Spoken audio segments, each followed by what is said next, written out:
Did you know that 75% of executives say that poor communication is the biggest barrier to success in meetings? Or that over 60% of people in leadership positions are never trained on how to communicate effectively? The truth is, most people underestimate the power of speaking like a CEO. It's not just about what you say, it's about how you say it. If you've ever wondered why some leaders seem to effortlessly command a room, it's because they know the secrets to communication that others don't. In this video, we'll reveal the strategies that CEOs use to lead with authority, connect with their teams, and inspire action, whether they're in a boardroom or a casual meeting. Ready to take your communication skills to the next level? Let's dive in. Chapter 1. The CEO Mindset. Think before you speak. When you think of a CEO in a meeting, you imagine someone calm, collected, and always one step ahead. The key to speaking like a CEO lies in their mindset. They don't rush to speak, they take the time to think first. Studies show that CEOs spend about 60% of their time thinking and only 20% speaking. This gives them a chance to process everything before sharing their thoughts. One of the most important skills CEOs have is the ability to pause. It's a simple act, yet powerful. They understand that a brief moment of silence can create anticipation and make what they say next more impactful. The next time you're in a meeting, try this. Pause for a few seconds before responding. This not only shows confidence but also helps you gather your thoughts. Research from the Harvard Business Review suggests that leaders who speak less but with more authority are more respected than those who talk too much. Less is more. By taking time to think and listen, you also pick up on nuances in the room that might otherwise be missed.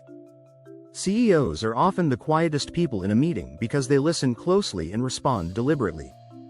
The key takeaway is this: don't be afraid of silence. Think before you speak, and when you do speak, make it count. Chapter 2. The Power of Precision. Speak with purpose. CEOs know that precision in speech is critical. When they speak, it's with purpose. In fact, studies show that people remember only about 10% of what you say after 48 hours. But they will remember the core points that are clear and well delivered. CEOs don't waste time on fluff. They get to the point quickly, making sure their message is both direct and powerful. A great example of this is Jeff Bezos, founder of Amazon. Bezos is known for his clear and concise communication style. He once said, "If you can't explain it to a 5-year-old, you don't understand it yourself." This mindset forces leaders to simplify complex ideas, which in turn makes them more accessible and actionable. When you're in a meeting, avoid the urge to ramble. Focus on the key points that matter the most. Remember, people in meetings want clarity, not confusion. Use short, powerful sentences that convey your message directly. For instance, instead of saying, "We might be able to improve the process by cutting down on certain areas," say, "We will improve efficiency by cutting unnecessary steps." It's more assertive and leaves no room for misinterpretation. Speaking with precision also means using the right language. CEOs tend to avoid jargon or overcomplicated terms. They prefer simple, effective words that everyone can understand. A study from the University of Chicago found that leaders who use simple language in meetings are 34% more likely to get buy-in from their teams. So, the next time you speak in a meeting, ask yourself, is this the most direct way to communicate my point? Chapter 3. Mastering the Art of Silence. Strategic pauses. You've probably heard the saying, "Silence is golden." But did you know that CEOs often use silence as a strategic tool in meetings? In fact, research from the University of Maryland found that leaders who use pauses effectively are perceived as more powerful and competent. Silence creates a sense of authority. It shows that you're in control of the conversation, not the other way around.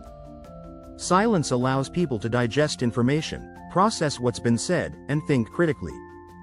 If you rush into the conversation too quickly, you may overwhelm your listeners. On the other hand, when you leave a pause, it gives them the space to reflect, which ultimately leads to deeper understanding.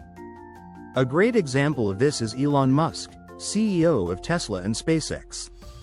Musk is known for using strategic pauses during interviews and presentations. It's been reported that when he pauses, even for just a few seconds, it commands attention. That silence forces the audience to focus on what he's about to say, making his words even more impactful. Strategic pauses also help with managing your own thoughts. Instead of reacting immediately, you give yourself a moment to filter out unnecessary emotions and focus solely on the facts. This is an important leadership skill, being able to stay calm and clear-headed in high-pressure situations. Next time you're in a meeting, try to speak in a way that allows you to control the rhythm of the conversation. Don't rush to fill every gap with words. Let the silence speak for you. By mastering this art, you'll exude confidence and control, traits that all successful CEOs share. Chapter 4. From Strategy to Storytelling. Connect with Impact. CEOs know that great leadership is built on powerful storytelling. They don't just present dry facts, they create compelling narratives that engage and inspire their teams. Research from the Stanford Graduate School of Business shows that stories are 22 times more memorable than facts alone. CEOs use this to their advantage, turning data into stories that resonate emotionally with their audience. Take the example of Steve Jobs. He was a master at weaving narratives around his products, making people feel like they were part of something bigger. His legendary product launch speeches were not just about technical specs, they were about the vision and the change these products would bring to the world. Jobs' ability to tell a story with each new Apple release turned product announcements into unforgettable moments. When you speak in meetings, think of your message as part of a bigger story. Start with a clear problem, build tension around the challenges, and then introduce the solution. This structure makes your points more relatable and persuasive.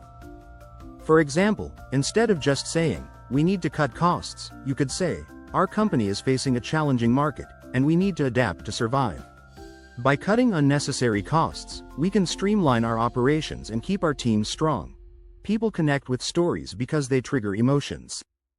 According to neuroscientists, the human brain lights up when listening to stories, making it easier for your audience to remember and act on what you've shared. By framing your message as a story, you turn facts into something people can care about and act on. Next time you're in a meeting, shift your mindset from just presenting data to telling a story. Your audience will not only listen, they will be inspired to act. Chapter 5. Influence, not just authority. How to lead conversations. The best CEOs don't just control the conversation, they lead it. They know that influence is more powerful than authority. While authority comes from position, influence comes from the ability to connect with others and guide them towards action. A study from the Center for Creative Leadership found that 70% of leaders who actively listen and engage in dialogue influence their teams more effectively. One of the best ways to influence a conversation is by asking the right questions. Instead of giving orders, CEOs ask questions that challenge their teams to think critically and come up with solutions. Bill Gates, co-founder of Microsoft, is known for using this technique in meetings. He often asks his team questions like, "What's the simplest solution to this problem?" This forces people to think more deeply and get to the heart of the issue. Asking questions is a powerful tool, but you must also listen actively. Studies show that CEOs who actively listen are 35% more likely to create a trusting environment in their teams. This builds respect and makes others more open to your ideas. It's not just about talking, it's about creating a space where everyone feels heard. Another technique successful leaders use is framing. By framing a conversation in terms of shared values or goals, CEOs can align their team's focus on what's most important. For example, instead of saying, "We need to cut costs," a CEO might frame it as, "We need to ensure the company remains competitive, and that means optimizing our resources." Leadership is about moving the conversation forward, not just controlling it. The next time you're in a meeting, focus on using questions and framing to guide the discussion and inspire action, not just dictate it. Chapter 6. The CEO's Secret Weapon. Nonverbal communication. Words are only part of the equation. In fact, research from the University of California, Los Angeles, UCLA, shows that up to 93% of communication is nonverbal. This means that CEOs know how to use their body language, facial expressions, and even their posture to communicate authority and confidence without saying a word. By mastering nonverbal communication, you can enhance your leadership presence and make your words more powerful. Take Richard Branson, founder of Virgin Group, as an example. Branson's relaxed and approachable body language has been key to his success. Despite being a billionaire entrepreneur, he often uses open gestures, a friendly smile, and direct eye contact to connect with people. This nonverbal communication makes him seem more accessible and builds trust with his audience. How you carry yourself in meetings has a significant impact. Standing or sitting upright can give off signals of confidence, while slouching can suggest weakness. Harvard professor Amy Cuddy's research on power posing shows that taking up more space in a room can actually increase feelings of confidence and power. CEOs use this to their advantage, often adopting expansive body language that exudes control. Your facial expressions are equally important. A slight smile or maintaining eye contact while speaking can reinforce the message you're conveying and make you appear more approachable. On the flip side, avoiding eye contact or crossing your arms can give off signals of defensiveness or uncertainty, which undermines your leadership. Next time you're in a meeting, pay attention to your nonverbal cues.